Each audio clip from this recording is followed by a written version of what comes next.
Welcome, everybody. Our presentation will begin in just a few minutes.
So hi there, everybody.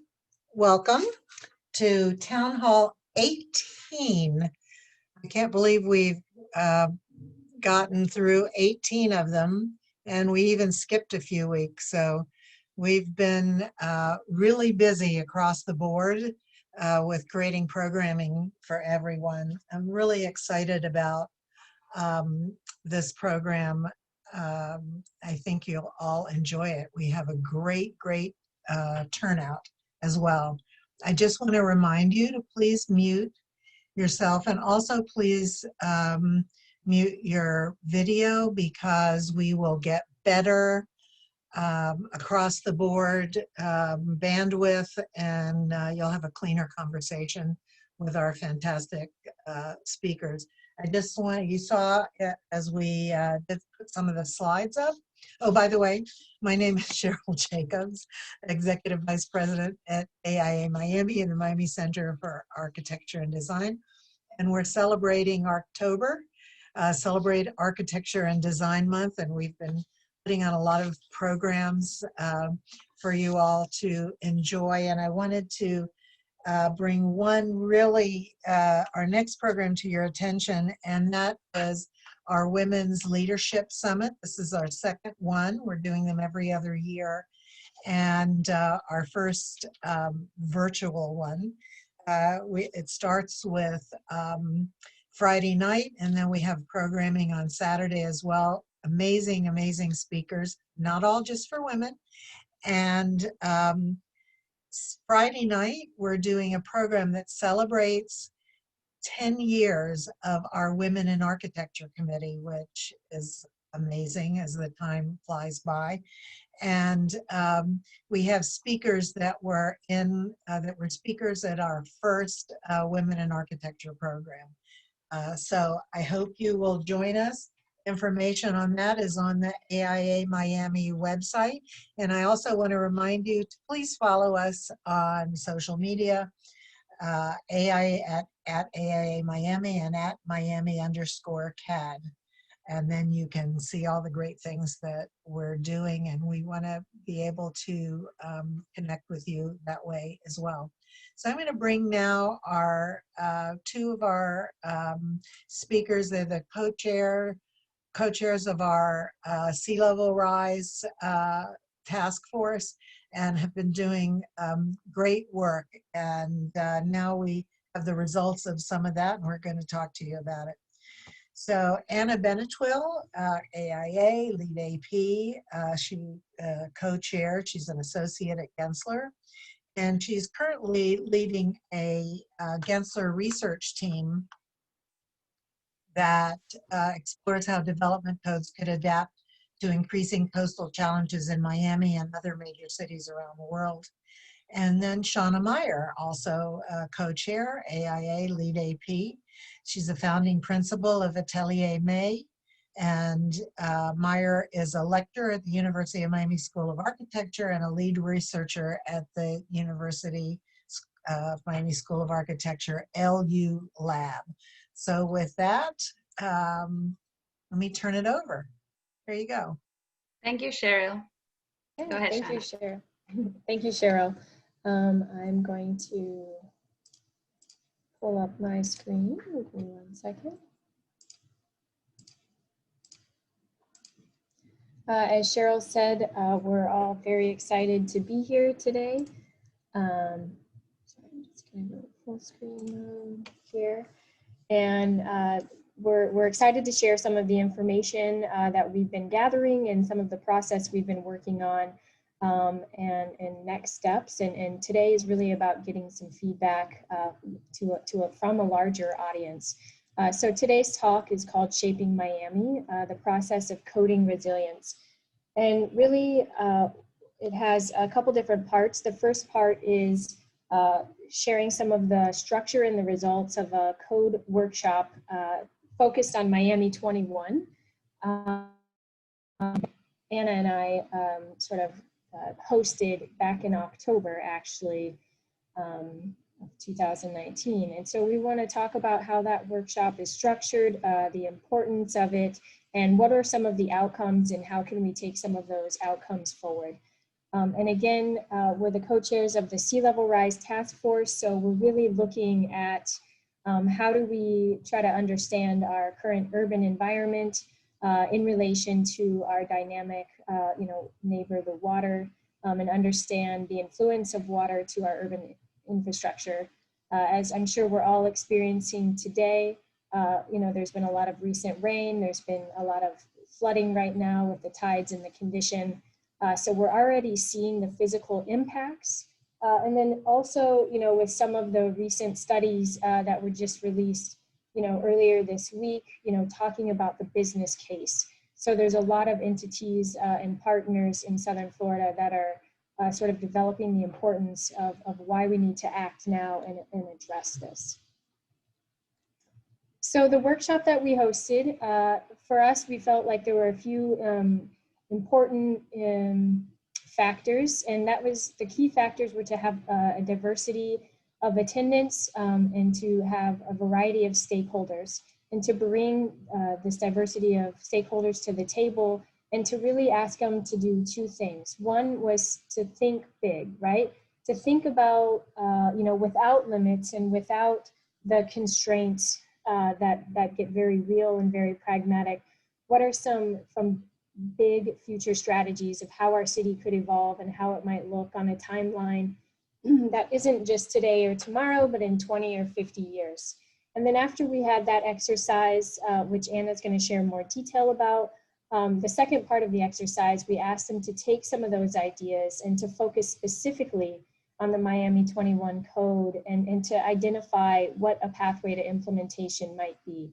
And it's a very daunting task, but we ask them to just list a series of first action items that we can then again start to sort of create typologies of types of adaptations to the code and then take them forward through different methods.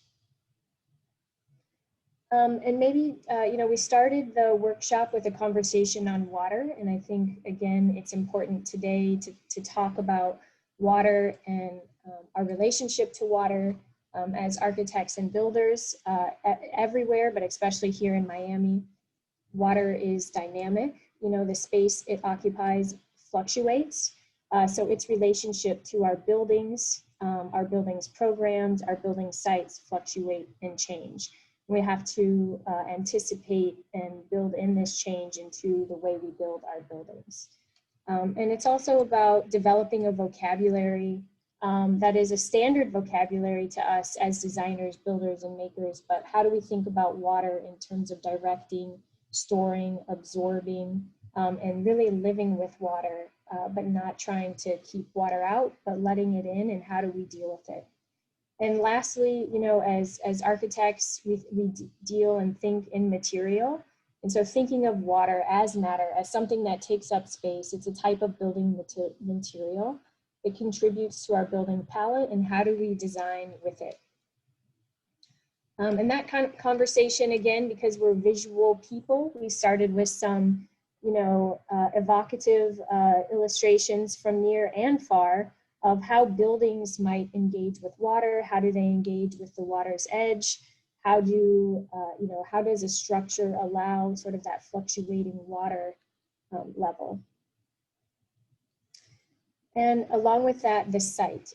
You'll see through the 4 typologies that Anna will explain that we can't just think about the building, we have to think about the building in the urban context, the relationship to the buildings to one another, and the space between them. And, you know, we shared some examples and looked close at some urban examples where the space between the buildings really is activated as an urban sponge. And with changing water levels, the program of the space can change, and the behavior of that space to water can change. And so to try to focus the conversation of this workshop, excuse me, we really looked only at the urban core and identified 4 sites within, you know, Miami's urban core fabric with a range of characters. And we discussed briefly with all the stakeholders that were present the idea of this dense urban core and what are some of the existing, you know, parameters and restrictions or methods of building. And then Anna's going to talk about sort of some of the process of how the teams engaged and responded to the sites. Thank you, Shawna. So as Shawna mentioned, we chose 4 different sites, 4 different typologies within the urban core. So these were the 4 teams that we chose. So we chose a site and also open space that could be a site on hold to be developed or an open public park.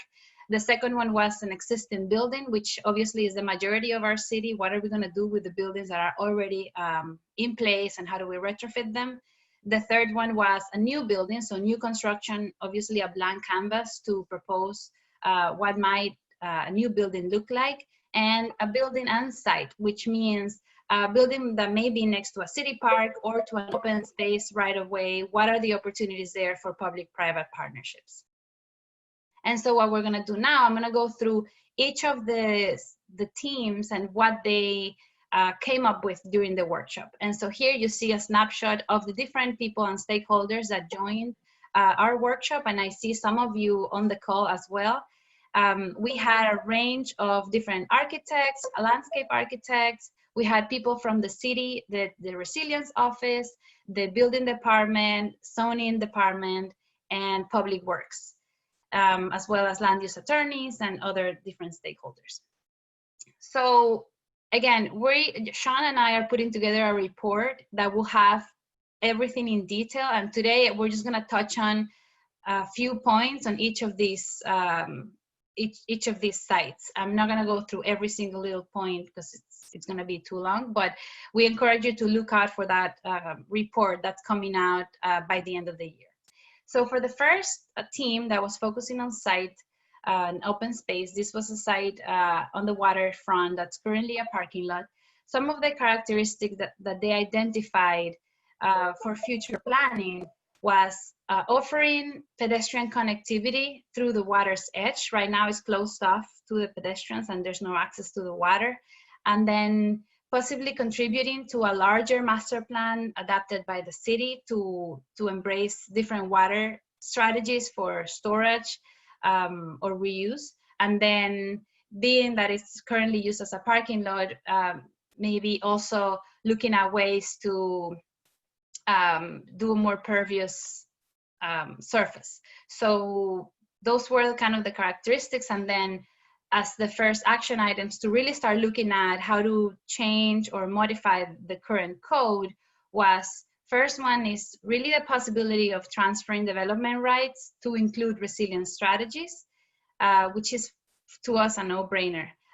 Then the second one was to eliminate and reevaluate grandfather clauses, so some clauses that may not regulate the water sedge enough to allow for more public access. And then the third one was, again, as I mentioned, revisiting the requirement for pervious pavement and shade. And then you can see the little photos there is the actual team working on the, during the workshop and their presentations. Then the second typology was the existing building. So we chose 801 Brickell, which is right on Brickell Avenue on 8th Street. And some of the characteristics that they identified for the future of what to do with existing buildings was relocation for all equipment. So specifically this building was, had a lot of the mechanical equipment on the basement during Irma, and the people were not allowed in the building for over 2 weeks. So it was a major loss of business. And so if all of that equipment would have been higher up, obviously it would have been up and running much faster. So it's a perfect example of why mechanical equipment should go above second floor. Then some other ideas were parking reduction as part of an incentive to use some of the parking structure for water storage or reuse. And then some type of incentive to timeline different types of retrofits over the years, and maybe there's some sort of financial incentive from the city or from the state, some type of tax relief. And then some of the first proposed action items were require relocation for all equipment. As I mentioned, it's no-brainer for us. Then adapting zoning regulations to relax the parking requirement. I think I already mentioned this, but it kind of overlaps with the characteristics. And then require water reuse and reduction strategies within the building to reduce stormwater impact into the city. And this can be done by retrofitting roofs and roof surfaces to absorb more water before it gets to the ground. Then the next theme was new buildings. So this was really a blank canvas, and they could get a lot creative here. This team had a lot of discussion and a lot to say about what to do with new buildings. Some of the main ideas, or some of the bigger takeaways here, was maybe using some type of multiplier or some type of system for resiliency to kind of track the different resilience strategies within the building. Obviously, it's not a one-size-fits-all. Every building and site is going to have different type of approaches depending on size and location.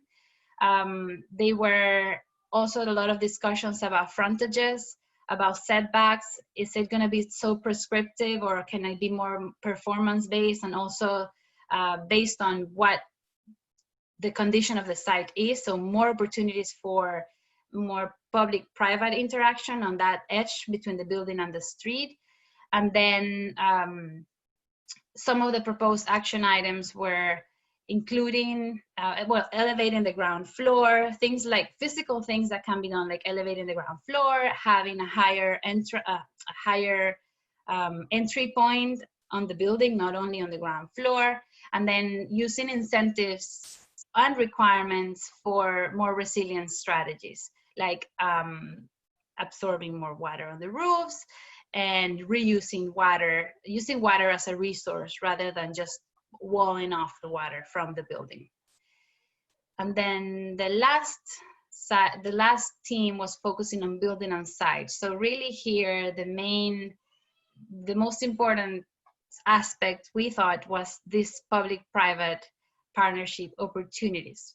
And a lot of the characteristics for future planning were about retention of water, reusing the water, absorbing more water than just your site, And then as the images you saw at the beginning, using the site as a design element to really integrate matter into the buildings and into the design. And with public-private partnerships, a lot of pilot projects could be implemented, and we have some examples of already projects going on at the city, like the Jose Marti Park and some of the Brickell Bay Drive, the seawall. And so those opportunities are really important for this type of site. And again, bringing the park planning under the building code, basically reviewing these types of projects as well. And well, I'll just finish with this. Obviously, there's a lot more on each of these sites and ideas that came out of this workshop. And Shawna and I already had, you can go to the next slide. We've already met as a follow-up with the city officials and the zoning department that went to the workshop. We already had a follow-up conversation about what are the next steps into, start to look at the code and how to implement a lot of these ideas. So Shawna's gonna share more about that now. Right, and thanks, Anna. And as Anna stated, we felt it was important to sort of break down into 4 different characteristics or approaches, to building, but there is a lot of overlap between those, but we're trying to sort of in a way to make a very complex conversation to provide clarity. We're trying to get specific as possible. And so the output that we're sharing with you today, we felt it was important that the voice of the participants really, ring through, and that in our report, of the workshop, that we're not editing it too much with our voice. And so as a first step, as Anna said, we had a call where we shared the first draft of the report with the City of Miami officials, even some of those that weren't able to attend the workshop, attended the phone call, and there was a very positive response. And I think there's 2 things that are currently happening, perhaps not as organized as everybody would like, but our goal is to know that they're happening and to advocate for us as architects to understand how do we play a larger process in this role. So those 2 things are, there's, internal working groups that I think always exist within the City of Miami that are reflecting on, current code situations, what's working, what's not working, but they're getting a little bit more formalized. As we understand, they're getting a little bit more formalized right now within the city because of the other thing that's happening, which is the commissioners, Miami 21 task force. So while the task force, is again still in fluctuation and maybe not settled who's exactly on that, they're going to be outsiders. And so it's these internal working groups within the city that will, sort of inform the Miami 21 task force or present to them once this conversations, start occurring.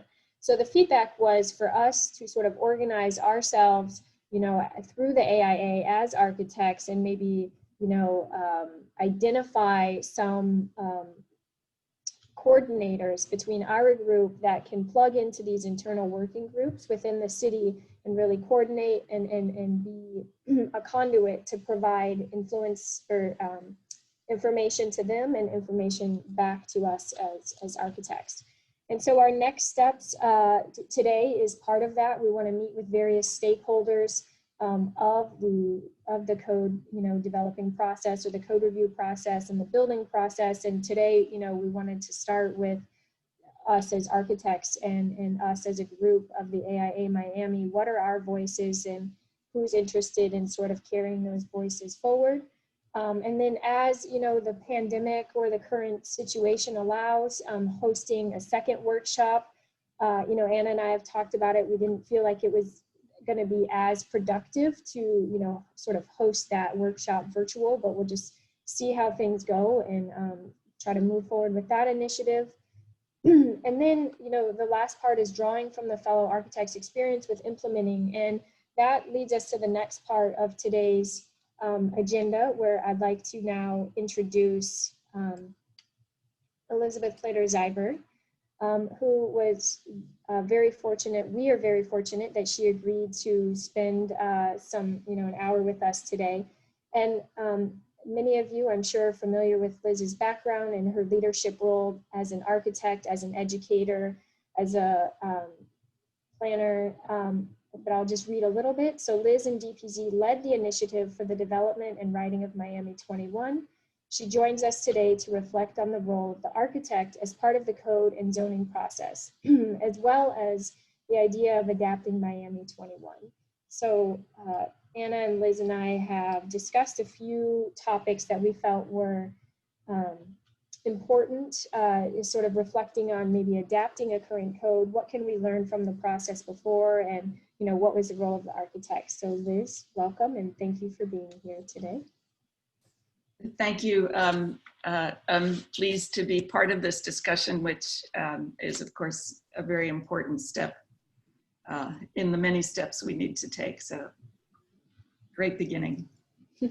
Well, maybe I will just read the question and pose, your reflection to you. So the role of the AIA, as the process transitioned from informal conversations and workshops to a formal process, how did the role of the architect transition? And then sort of secondarily, who was or should be the biggest advocate for the process? And I feel free to respond, just as an architect, as the member of the AIA community, but also about as an architect who was actually leading, this initiative, and who did you feel like was your biggest advocate? Well, in Miami 21 took several years to pull together from its initiative to its passing. And the architects were involved really completely from beginning to end. At certain times with greater intensity, but the AIA did field a committee, and there were some important voices there who spent a lot of time with us, really refining some of the code components. I don't want to name names and leave people out, but many people did spend time either doing tests, or bringing us their experience, because the on-the-ground experience of the dimension of a building and a liner before you can have a pedestrian passage, for instance, became an important component in the code. We actually made adjustments for that kind of very specific input. So I should say that architects leading this charge, in a sense, is very important, because we all have the on-the-ground experience to understand what these issues are, and in particular, even some of the problems which have already been encountered, as you pointed out, with utilities placed in the wrong locations and so on. So this probably should continue in this way or another. And I think probably next steps need to be very specific in terms of types, but also geography. And that's also something we know a lot about, because many of the architects in this group have had experience in various locations in town. Right. Okay. Well, thank you. Again, Anna and I are very interested in sort of how can we, with some of this sort of grassroots work that we're doing, take that conversation forward in a more formal way, and how can we gather, cohorts along the way. So hopefully today is an example. I would respond with one quick sentence, one quick response to that how next steps might be taken. And I dare say that you would get some very specific responses to more specificity in terms of either a specific aspect of the code, actually writing the additional language that's required, or isolating a geography to work on. That's great feedback also about including and testing a lot of those ideas with fellow architects, and that's I think why this conversation is so important within the AIA, because we want as many architects involved as possible to be interested in this and to be able to provide feedback. So that's absolutely crucial, I think.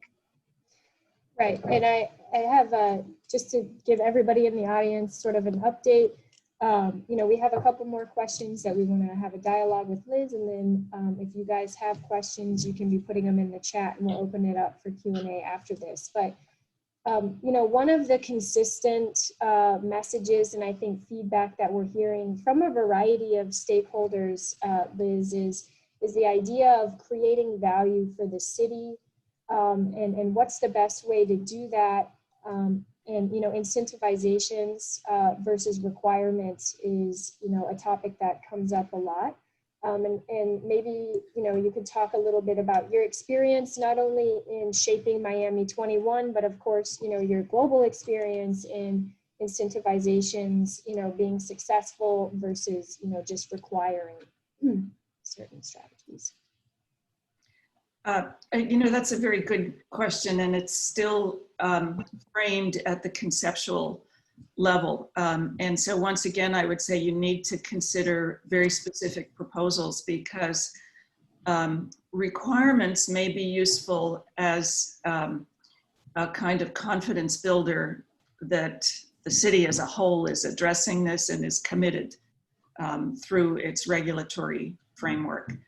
It may be important, including for insurance companies or for other kinds of funders, investors, and so on. Incentives, I think, would be secondary when you realize that a requirement is just not going to make it politically. You know, it's not going to get in there, or that in some way it's seeming to be taking away from value. In some identifiable way. And then perhaps the incentive is a more, a better tactic, let's say.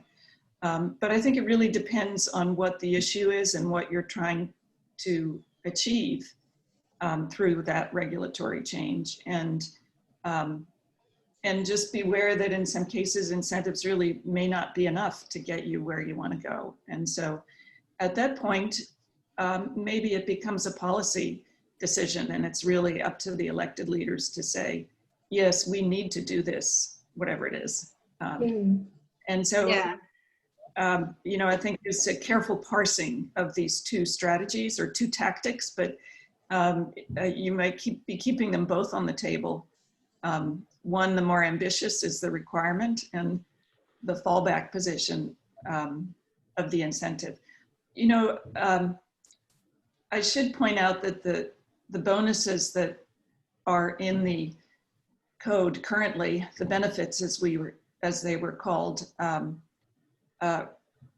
really were in some cases addressing a similar condition, you know, and saying we need these things. But they were needed more for quality of life than, in a sense, a kind of quantitative, we're not going to get federal funding if we're not doing the right thing, or whatever the issues might be. So I do think it's a kind of two-tiered approach: requirement first, incentive right, and that's next. Yeah. No, that's a good point that you're bringing up. And earlier, you know, I was reading about the business case that is starting to be built. I mean, has been there, but it's building steam, I guess should say, in terms of if we don't act now, we're actually going to, you know, lose money from a variety of different, you know, resources, whether that is just property damage and insurances, you know, or tourism, or as Anna talked about in, you know, one of the buildings where you just simply can't go to work and be productive because you can't access your building. So I think it's interesting to hear about the incentives and the requirements being tied perhaps to that business case, you know, in some way. I don't know how that would happen, but I think that is interesting. I think there's some people listening who know quite a bit about that. Right. So hopefully they will continue participating. Yeah. So the last question, which I think is perhaps for me the most exciting one, really, but the idea of linking a dynamic and evolving environment, and I'm going to say to a static code. I don't think the code has to be static, but I do think a lot of times it is perceived that way, where it's written and it's implemented, and as you said, that was a multi-year process just to get that done. So then the idea of, that evolving code or adapting code becomes quite daunting. But from the perspective of an architect with proven leadership in advocating for adaptable architecture, what was one of the biggest lessons learned from the process that could be revisited in the current review? And I think just one of the things in our conversations coming up to this point, you've talked about the idea of linking geography to, to zoning and to code. Yeah. So I think one of the best, one of the actions that helped Miami 21 move forward, especially in the high stakes areas, districts, zoning districts, was of course the tests which a number of architects did. There was one in particular, I don't remember now whether the city actually hired them or not, but it was a Boston firm who was working on a large project in town. So it wasn't just the locals. And I think that was very effective. But in this case, I think the geography is important. And the 4 types that you studied now might be addressed in terms of areas. And people hate to draw lines on maps, and identify areas as distinct in some way because you worry about the meanings behind that. But I do think that the flood maps or the elevation maps could help define those next steps. So the code, you called it static, but it's sometimes we call it a blunt tool. It's for the whole city. There's several T6s, but they might appear in several different elevation levels in different parts of the city, right? So they don't, in a sense, it's not going to be the same issue. I don't know whether you call these special districts or whether it's just scenarios maybe to start with.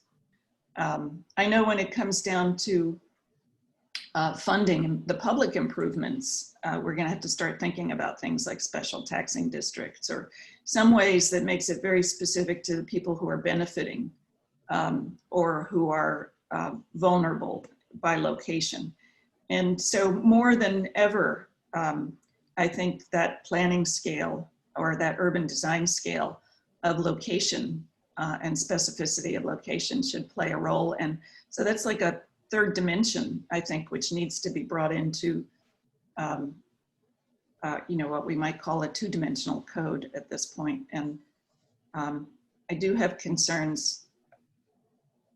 Somehow, the timing is good because this committee has been set up to address the code and receive information. So how that occurs is something that we architects probably should pay attention to because, as we know, there are other disciplines on that committee that have probably are going to be paying attention to other things. So if we don't do this, who will? Yeah, I think that's great feedback, and the idea of location as a third dimension is key. And I think that leads us to the first question that I see on the chat that I think maybe you, Liz, can answer. I'll read it out loud, and everybody else on the call who wants to start posting questions on the chat, make sure you address it to everyone, and we'll read some of the other questions as well. So this one is from Jackie Toussaint. Jackie was also part of the workshop. She was in one of the teams. And she's asking, how can we as a professional organization give politicians and policymakers enough information to incentivize and inform them to change the codes and pay that political price? What lessons did you learn about that during Miami 21? Thank you, Jackie, for that question. I know that you've been very much involved in this picture. So I'm not sure that we learned anything in Miami 21 from that, but I do think that maybe one of the things to, I think what could give policy makers enough information is to say, here we would like to add to this code district a special paragraph, and I haven't thought this through, so I'm not suggesting this really, but here's the wording for maybe a site specific, you know, the Coral Gables code site specifics that drive people nuts. So I'm reluctant to make this suggestion, but we have to come up with something that's not there now that says, you know, in this area between these streets or at these addresses, T6-8 has a freeboard allowance of whatever it needs to be.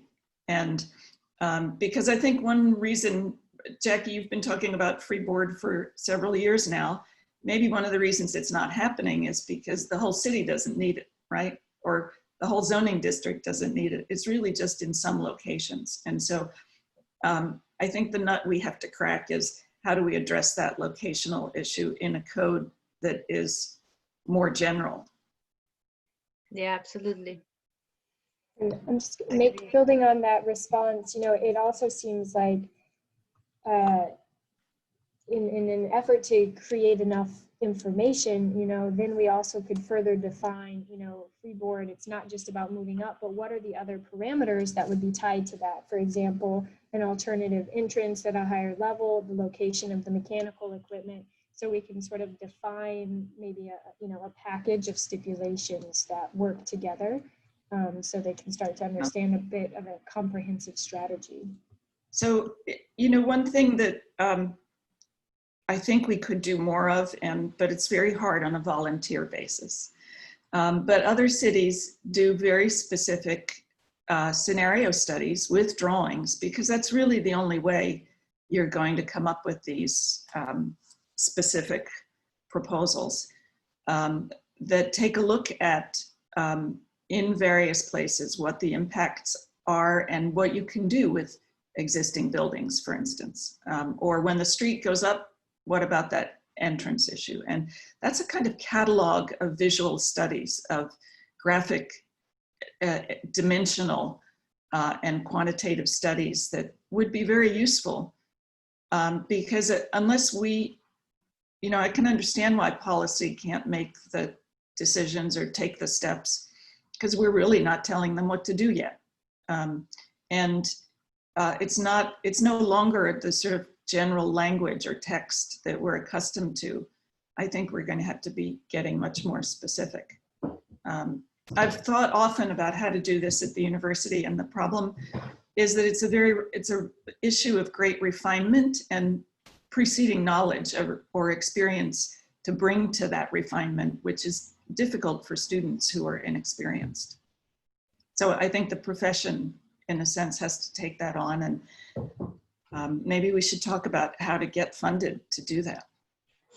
Yeah, absolutely. And I think, yeah, this conversation, I think it's crucial between us architects here within the AIA.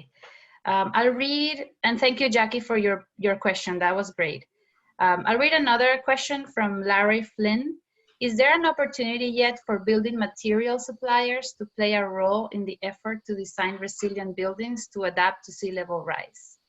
I'll start. I mean, in terms of material suppliers, I think in general, the materiality of buildings to allow water in and to accept water if there's a flood, I think is definitely a crucial point. We don't want to be remodeling buildings every few years when we have a flood. And we're going to have more recurrent flooding as years go by. So definitely materiality plays a huge role. And we should be drawing from boats, right? We should be drawing from marine architecture to start to design what those bases of the buildings would look like to allow water in and out. Yeah, you know, the restaurant manager or owner on Purdy Avenue who got flooded will tell you a lot about that and what changes he made to accommodate potential accidents in the future. that's one of the, I think that's one of the scenarios, the building taking a bath, which we've seen in other parts of the US is, so how would you design that first floor? And so pointing that out and getting the materials, the lists of materials certainly would be a great handbook or great manual to make. Right, and it's also tied to that idea of the location, right? So not all buildings would need a specific degree of materiality to be, you know, water resistant. It would depend also on the location and all that stuff. So it's definitely something to look at. And I am not sure that zoning regulates that, the materiality, but maybe it could. I don't know. We will have to look into it. I think we have a question from Ronaldo that I'm going to try to summarize, but I also want to just comment on Jackie's quick thing about saying thank you to Liz to your response and neighborhood toolkits. And through the research that I've done at the Lou Lab at the University of Miami School of Architecture, we worked with Surfside, which is a small community within the larger group, to develop these toolkits exactly that start to help illustrate a set of scenarios and of change and help to visualize also what that change looks like. And just to reiterate the point that Liz and Anna made, is it's hard for, I think, policy to be made without sort of understanding really what does that visual change look like. And definitely as architects, that's our role. And I like the idea of actually maybe having a series of more super focused or hyper focused workshops where we take some of these first steps that have maybe been identified, and then our focus is to develop, maybe some of these working drafts of these, of a toolkit. Of course, it is volunteer and we can't sort of do everything comprehensively, but I think maybe if we sort of reached out to the city at the bigger level and then continue to focus in, we might be able to sort of feed them, moments. But Reynaldo had a question for Liz saying, how do you see the modifications in the first Miami 21 code amendments to allow for raising buildings and building higher ground floors, including introducing flexible, adaptable design strategies that the City of Commission approved? Well, I think that's an important first step, Reynaldo. And your second question goes on to talk about the work that you did in prior years in making proposals. I guess the first question points out that one of them was successful. And I suppose that had a lot to do with its specificity. But I think we could add to that certainly in the next generation of efforts. So I think you laid an important foundation for everyone understanding that this group can provide workable specifics. Also, I know I keep jumping around, but touching back on the idea of materiality and reading, Ronaldo's response, and especially here in Miami-Dade County, we have so many codes that are specific to us here in Southern Florida that don't exist anywhere else in the US, and that really come from a lot of different standards that include, the high wind, high velocity, that include the water, the idea of the wet, dry environments, and materiality is big with that. And you're exactly right that it starts at the Florida Building Code level. And the Florida Building Code level, they're drawing on resources at the national level. So it's also timing that we received an email this morning from sort of AIA National about their, building resiliency committee. But I think one of the things we have to do is sort of get a national conversation going, because when we do reach out to our local officials, I think everybody, from my experience on different aspects of the code, they feel more comfortable if on our team we have people writing codes, or experiencing this at a national level, and we're not, again, just sort of focusing on people from Miami saying what's the best in Miami, but looking at what's happening nationally and having those voices help weigh in on the process. So I'll jump into another question. I see one from Dolly McIntyre. how do we deal with the special needs of historic buildings? This one, you know, Oh my. I'm not an expert on historic preservation, but we're open to have that discussion of all of you who may be experts on that topic. But I think we're open to having kind of like a mind shift, right? So are we preserving it and not touching it so much that it's gonna flood anyway and it's gonna get damaged? So where do you draw that line of what are you willing to preserve and at the same time safe so that it gets preserved? So I think it's definitely super interesting discussion to have. And so whoever's an expert on that topic that want to be involved in these conversations, please speak out and reach out, because we definitely want to have them. Well, and one of the adjacent conversations or dialogues that's happening, you know, in Miami Beach right now is Schulman and Associates, who actually just won an AIA design award for their work on analyzing paths and modalities of preservation, you know, for Miami Beach. So, Dolly, I think that again is a big topic to get into, but if you're interested in what some of those current conversations are, I do believe that's a public document that's quite illustrative and quite thorough. I don't, you know, it's making recommendations, so nothing is, you know, code, you know, or implemented yet, but it's a good place for you to start. And I think it's a good resource for the city of Miami as well. If I could just add to that, Shawna, Dolly, I was so pleased to see your name on the roster here. Long time no see. Alan's document is very,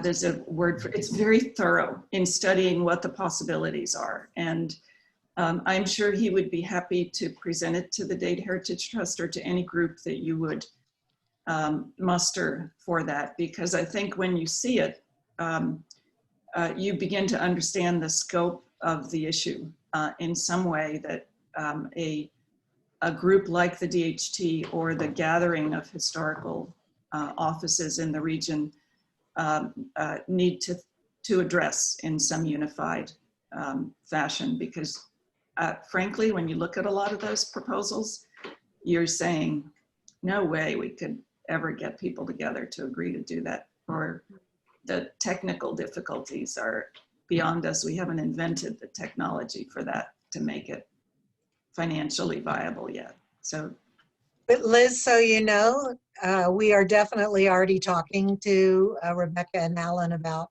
a program around that. yeah. So everybody knows, stay tuned. It's an impressive document from its conceptual rigor. It's very thorough. Great. And I see, oh, Dolly's asking where does she find the report? And Rebecca's on here, so awesome. Hi, Rebecca. Yeah, it's Buoyant City, and it's on the MB Rising Above website. I'll look it up and paste the link. Great. I think we have time for one more question. I see a question from Georgina Sahel. How can we tighten the gap between the city's planning and zoning department and design professionals, including but not limited to architects, engineers, planners, environmental, landscape, etc.? Well, I think it's about having that door open and that conversation ongoing with them. We have been definitely trying to be proactive, trying to reach out. They're all very busy, and it's probably not going to come from them. And so we have to kind of nag them and set up meetings and, you know, be on top of that conversation. So I don't know, Shawna or Liz, if you want to have something to add. But you know, there's an opportunity right now because the planning director stepped down, and so not that there wasn't when he was there. I didn't mean to imply that, but you know, maybe speaking with Art Noriega, the city manager, who's shuffling apparently a number of positions in the city, and saying, please make sure that this is one of the things that we can work on together with the new leadership. Right, and we've already made one-on-one with the building official and some of the zoning and building department heads, and so I think just keep doing that. You know, we keep meeting them, we keep emailing them, sharing these types of conversations and reports, and then. And your chat says they're listening. Yeah, Ryan Shed is here, so that's great. And again, yeah, it's a sort of a more consistent dialogue. And maybe just to wrap up and be conscious of everybody's time, our specific next steps for the Sea Level Rise Task Force. Again, please, reach out to Anna and myself if you're interested in getting involved. We're looking, to expand and have more active, members so that we can have more actionable items take place. But we're taking input from today, having another follow-up conversation with other stakeholders, and then finalizing the report from the workshop before the end of the year, like Anna said. And then we're also going to write a letter, as the AIA Miami SLR committee, and officially, send that to, well, Ryan Shed for sure, and, other members that we've been in dialogue with over at the city, and, whatever the status of the Miami 21 task force is. And as Liz just said, maybe the city manager, or if there's new, people in the planning position at that moment. So those are our next steps, and we'd love to have any of you that are interested, be involved as we move forward. So let me jump in here. I just want to thank you, Shawna and Anna, for all the great work that you've been doing for us and for our community.